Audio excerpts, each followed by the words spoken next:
Hello बच्चों, आशा करती हूँ सभी अच्छे होंगे। अभी तक आपके 4 पाठ पूरे हो चुके हैं और उम्मीद है सारा काम भी कर लिया होगा। अभी आपका आगे का लेसन है पाठ 5, जहाँ चाह वहाँ राह। जहाँ चाह, चाह का मतलब समझते हैं? इच्छा, अभिलाषा। यानी जहाँ इच्छा होती है, जहाँ अभिलाषा होती है, वहीं हमें राह मिलती है, रास्ता वहीं मिलता है। अगर हमारी कोई आशा ही नहीं है, हम कुछ करना ही नहीं चाहते, हम कुछ सोचते ही नहीं है, ऊंचाइयों पर जाने की नहीं सोच रहे हैं, तो वहाँ पर हमारे रास्ते भी नहीं खुलेंगे। और ये पाठ ऐसी महिला का है जिन्होंने यानी कुछ विशेष श्रेणी में आते हुए भी, यानी उनके अंदर कुछ शारीरिक कमियां थी, उसके बावजूद भी ऊंचाइयों को छुआ। ऐसी एक केवल इन्हीं का नाम नहीं है, और भी मैं बताती हूँ आपको। उससे पहले मैं बताना चाहूंगी अरुणिमा सिन्हा। अरुणिमा सिन्हा का नाम सुना है? वॉलीबॉल खिलाड़ी, बहुत फेमस खिलाड़ी थी। लेकिन उनकी किसी दुर्घटना में दोनों पैर उनके चले गए, लेकिन लास्ट में उन्होंने माउंट एवरेस्ट पर पहुंचने का श्रेय प्राप्त किया। इसके बाद दूसरी है सुधा चंद्रन, वो भी इसी तरह की हैं। उन्होंने आज वो विश्वविख्यात नृत्यांगना हैं, और लेकिन वो भी शरीर से विकलांग थी, उनके पैर में दिक्कत थी, वो ना मतलब चल नहीं सकती, किसी दुर्घटना में उनका पैर चला गया था। लेकिन उन्होंने भी अपनी चाह के बल पर ही ऊंचाइयों को छुआ। इसके बाद आपने नाम सुना होगा हेलन केलर का। 19 महीने तक उनकी आंखें बिल्कुल ठीक थी, स्वस्थ थी, लेकिन उसके बाद अचानक उनकी आंखों की रोशनी चली गई। और उन्होंने कितने मतलब ऊंचाइयों पर पहुंचने के लिए कितने कार्य किए। वो हमेशा कहती थी, उनका एक कहना था कि जिनकी आंखें होती हैं वो उतना नहीं देख पाती जितना हेलन केलर देख पाती थी। वो हर चीज को महसूस करती थी, छूकर पता कर लेती थी कि किस में किस तरह की हरकत हो रही है। इसी तरह आगे मैं एक नाम बताती हूँ, स्टीफन हॉकिंस का, जाने माने वैज्ञानिक, वो भी शारीरिक रूप से विकलांग थे। अभी देखो, मैं आगे 2 खिलाड़ियों के नाम बता रही हूँ, दीपा मलिक और देवेंद्र झाझड़िया। दीपा मलिक ने 2016 में पैरा ओलंपिक्स में शॉट पुट में सिल्वर मेडल प्राप्त किया था, और उसी तरह देवेंद्र झाझड़िया ने भी मेंस जेवलिन में गोल्ड प्राप्त किया था। तो ये देखो इनकी क्या थी। अब मैं पाठ से रिलेट कर रही हूँ कि यहाँ पर जिस महिला का मैं नाम लेने जा रही हूँ, उनका भी इसी तरह का जीवन रहा कि उन्होंने भी जीवन भर जो कार्य किए अपनी विकलांगता के बावजूद भी, यानी वो हाथों से कमजोर थी, हाथों से कमजोर थी, और हाथों की कमजोरी के बावजूद भी उन्होंने जिस क्षेत्र को पकड़ा, उन्हें पता था कि अगर मैं अपनी हाथों की विकलांगता को अपना माध्यम बनाऊंगी और इसके सहारे जीवन काटना, जीवन भर रहना चाहूंगी, तो मुझे अपना जो उद्देश्य है वो प्राप्त नहीं हो पाएगा। तो उन्होंने इसके बावजूद कठिनाइयों को झेला और कठिनाइयों में से ही रास्ता चुना। तो इस तरह की महिला है, इनका नाम है इला सचानी।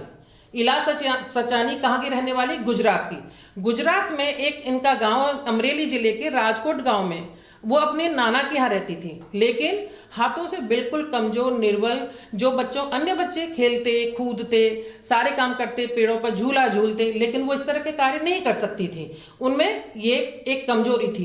पहले वो निराश हुई, लेकिन धीरे धीरे हाथों की कमजोरी को उन्होंने पैरों की मजबूती बना लिया।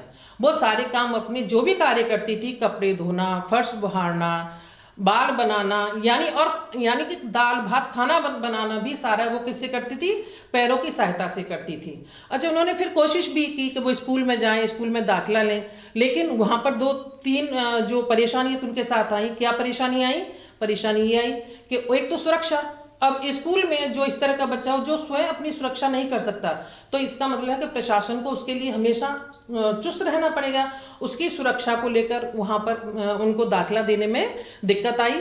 दूसरा है, अगर उनको पहले से मालूम पड़ता कि वो 9वीं क्लास तक विद्यालय गई, लेकिन 10वीं में उनको ये पता नहीं था कि उनकी जगह कोई दूसरा परीक्षा दे सकता है, तो उनको इस चीज का भी ज्ञान नहीं था, और वो अपना 10th की परीक्षा यानी 10वीं की परीक्षा नहीं दे पाई। इस तरह से अब क्या हुआ उन्होंने कि अब ये तो उनकी शिक्षा भी अधूरी रह गई, और हाथों से तो वो थी विकलांग, लेकिन उसके बावजूद उनकी जो दादी और जो उनकी माँ थी, वो कशीदाकारी में बड़ी माहिर थी। यानी कशीदाकारी समझते हो? किसी जो कढ़ाई सिलाई बुनाई में जो कार्य किया जाता है, जो उसमें तरह तरह की, जैसे कशीदाकारी लखनऊ की अलग तरह की है, कश्मीर की अलग तरह की है, बनारस की अलग तरह की है, और ये जो अपने राजस्थानी कशीदाकारी अलग है, गुजरात की कशीदाकारी अलग है। तो उन्होंने भी ये कशीदाकारी का अपना जो पारंपरिक जो व्यवसाय था, मम्मी और जो उनकी दादी का जो व्यवसाय था, उसको अपनाया और उसमें उन्होंने कितनी श्रेष्ठता हासिल करी। यानी उनके काढ़े गए परिधानों की प्रदर्शनी लगाई जाती है, विश्व स्तर पर प्रदर्शनी लगाई जाती है, और इसके साथ साथ उनको हर तरह की जो भी कशीदाकारी में जो वो श्रेष्ठता माहिर थी वो उन्होंने की, और उसके दम पर उन्होंने अपना एक समाज में स्थान बनाया, और उनको इससे सभी लोग याद करते हैं। आज हम पढ़ रहे हैं, उनको सुन रहे हैं, तो उनकी एक ये यानी शरीर से विकलांग होते हुए भी, विकलांग का मतलब एक विशेष श्रेणी में आ जाते हैं, ऐसे जो व्यक्ति होते हैं, बच्चे होते हैं, स्त्री पुरुष होते हैं, एक विशेष श्रेणी में आ जाते हैं। यदि उनका थोड़ा सा हम मनोबल बढ़ाएं, उनको आगे बढ़ावा दें, तो कहीं से कहीं कोई भी स्थान हासिल कर सकते हैं। बच्चों, ये पाठ मैंने शॉर्ट में आप लोगों को समझाया है। अब देखो, इस पाठ को जब मैंने 3 पेज मैंने डाले हैं उसको अभी पीपीटी बनाकर, अगर किसी के पास किताब नहीं है तो उसमें उन शब्दों को मैंने क्या किया हुआ है, रेखांकित किया हुआ है। रेखांकित शब्दों को आप लोग देख लेंगे। शुरू से जो रेखांकित कर रखे हैं, अंडरलाइन की हुई है, हिम्मत है, हिम्मत के बाद में मोहल्ले है, पेड़ है, ऊंची है, बचपन है, अमृत है, चुपचाप है, हाथों, कोशिश, स्कूल, आप लोग खुद भी देख सकते हैं, फुर्ती है, और खत्म है, विश्वास है, आसान है, माँ शब्द है, वस्त्र है, बूटियां, आंखों, पारंपरिक, पक्षियों। इन शब्दों को आपको क्या करना है, इन शब्दों को आपको 2 बार अपनी कॉपी में सुंदर राइटिंग में लिखना है। ठीक है। इसके बाद जो नेक्स्ट आपका प्रश्न है, अगला वाला प्रश्न है, वो क्या है, शब्द अर्थ। यानी शब्द अर्थ को आपको मैंने शब्दों के साथ साथ अर्थ भी दिए हुए हैं इसमें, क्योंकि अर्थ ढूंढने में आपको शायद परेशानी आती, तो मैंने उसके अर्थ दे रखे। हिम्मत का साहस, मिसाल, उदाहरण, बटोरना, एकत्रित करना, किसी भी चीज को बटोरना बोलते हैं। मैंने इतने सारे मतलब फूल बटोर लिए, इतने सारे पेपर बटोर लिए। ये बुहारना, घर में जो झाड़ू लगाई जाती है उसे बुहारना ही बोलते हैं। दाखिल, दाखिला है वो, दाखिला शब्द है, दाखिल भी हो सकता है, दाखिला प्रवेश होता है। तरकारी, साग सब्जी। दंग रह जाना, ये मुहावरा है। हैरान रह जाना, दंग रह जाना, हैरान रह जाना मुहावरा है ये। सहारा, आश्रय। इस्तेमाल, प्रयोग, नवीनता, नयापन, अनूठी, अनोखी। सांझ, शाम। निराश, मायूस। चुस्ती, फुर्ती। सुरक्षा, रक्षा। घुटने टेकना, हार मान जाना। अतिरिक्त, अलावा। परिधान, वस्त्र। आकृति, आकार। इन शब्दों को अपनी कॉपी में सुंदर राइटिंग में जैसे मैंने लिखा है, 2 पेजों में, 2 पेजों में, एक पेज में नहीं आएगा, एक पेज में मैक्सिमम 12 शब्द आते हैं। 12 के बाद नेक्स्ट पेज लेंगे, उस पेज में लिखेंगे। और इसके बाद नेक्स्ट मैंने दे रखा है इसका विलोम शब्द, यानी निम्न शब्दों के विलोम शब्द लिखिए। ये आपको अपने आप करना है।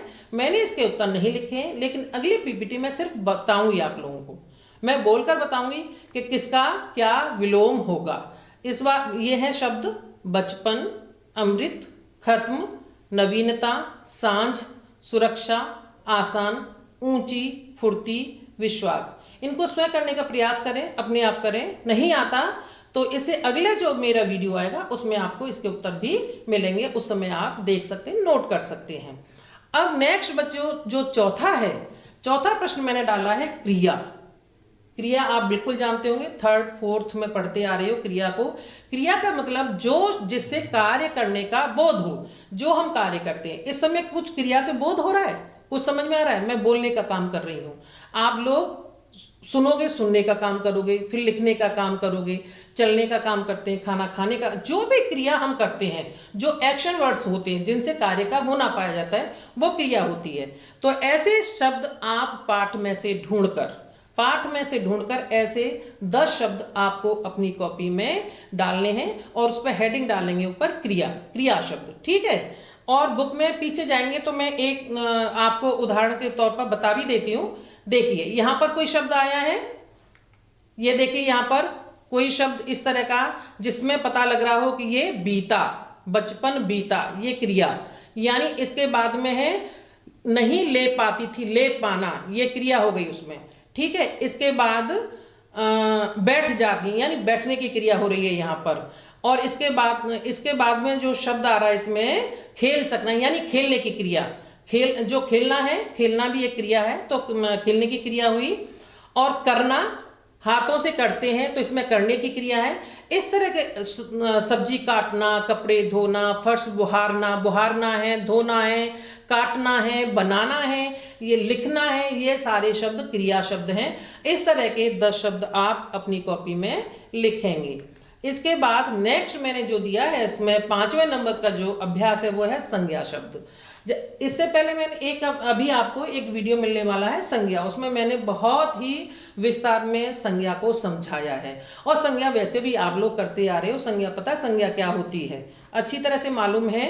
तो पाठ में से 10 व्यक्तिवाचक संज्ञा, व्यक्तिवाचक संज्ञा मैं थोड़ा सा यहाँ पे समझा देती हूँ आपको, यानी जिसका विशेष नाम होता है, चाहे विशेष व्यक्ति का नाम हो, विशेष स्थान का नाम हो, विशेष वस्तु का नाम हो, किसी जानवर का नाम हो, किसी विशेष पेड़ का नाम हो, यानी जिसका नाम होता है वो व्यक्तिवाचक संज्ञा की श्रेणी में आता है। अब यहाँ पर ये भी मैं तुम्हें बता देती हूँ, इसमें जरा जाएंगे पीछे की तरफ देखिए, और इसमें से मैं बताती हूँ आपको। जैसे अब यहाँ पर आया है इला सचानी, इला सचानी उस बच्ची का नाम है जिसके बारे में हम बात कर रहे हैं। तो यहाँ पर इला सचानी हो गया, और इसके बाद में देखिए यहाँ पर गुजरात हो गया, गुजरात के बाद में अमरेली हो गया, फिर राजकोट हो गया।